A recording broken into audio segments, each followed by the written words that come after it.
እችን እንስሳ ታውቃታላችሁ አይደል? ሰላሙ አለይኩም ወራህመቱላሂ ወበረካቱ። አላሁ ሱብሓነሁ ወተዓላ በተለያየ አይነት ቅርጽና በተለያየ አይነት ይዘትና ማንነት ቁመና የተለያዩ ፍጥረታቶችን ይፈጥራል። ሱብሓነላህ። ባለ 4 እግር ይፈጥራል አላህ፣ ባለ ክንፍ ይፈጥራል።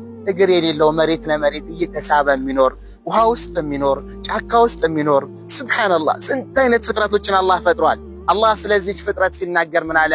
አፈላ የንዙሩነ ኢለል ኢቢሊ ከይፈ ኹሊቀት፣ ወደ ግመል አይመለከቱም አፈጣጠሯ እንዴት እንደሚመስል። ሱብሓነላህ። ቁመቷን ብታዩት ገዘፍ ረዘም ያለች ነች ማለት ነው።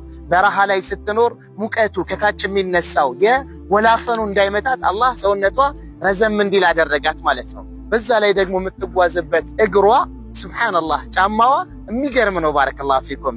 አንደኛ ሙቀትን እንዲቋቋም አድርጎታል። ሁለተኛ ደግሞ ይለጠጣል። ልክ እንደ ስፖንጅ የመለጠጥ ባህሪ ያለው ማለት ነው።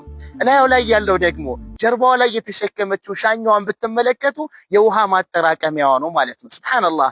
ከንፈሯን ደግሞ ብትመለከቱት እንደ ማንኛውም እንስሳ ስስ አይደለም። ባረከላሁ። የተለያዩ ሾሆችን በቀላሉ ለመብላት እንድትችል ጠንካራ አድርጎ አላህ ፈጥሯታል ማለት ነው። ወከዛሊከ በረሃ በጣም ነፋሻማ ነው። ንፋስ ይነሳል። አቧራው አሻዋው ወደ አፍንጫዋ እንዳይገባ አፍንጫዋ ላይ ደግሞ ማጥለያ አላህ አድርጎላታል ማለት ነው። ሙሉ ደግሞ ንፋሱ ከበረታና አሻዋው ወደ ውስጥ እንዳይገባባት ሙሉ አፍንጫዋን የመግጠም ሙሉ ብቃት ያላት ብቸኛ እንስሳ ነች ማለት ነው። ለረጅም ጊዜ የውሃ ጥም መቋቋም ትችላለች። ለረጅም ጊዜ ረሃብን መቋቋም ትችላለች። ለዚህ ነው አረቦች ምን ብለዋታል? ሰፊነቱ ሰሕራ፣ የበረሃ መርከብ ብለዋታል ማለት ነው።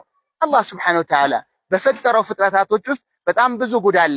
ታዲያ በዚህ አይነት መልኩ የፈጠረና የሰራን ጌታ አላህን ትቶ ከአላህ ውጭ ላለ አካል ማጎብደድ በጣም ሼም አይደለም? ባረከላሁ ፊኩም። አላህ ተውሂድን ይስጠን። ስለሱ ማንነት አውቀን በዲናችን የምንጸና ጀግኖች አላህ ያደርገን። አላህ ይወፍቀን። ሰላሙ አለይኩም ወራህመቱላሂ ወበረካቱ።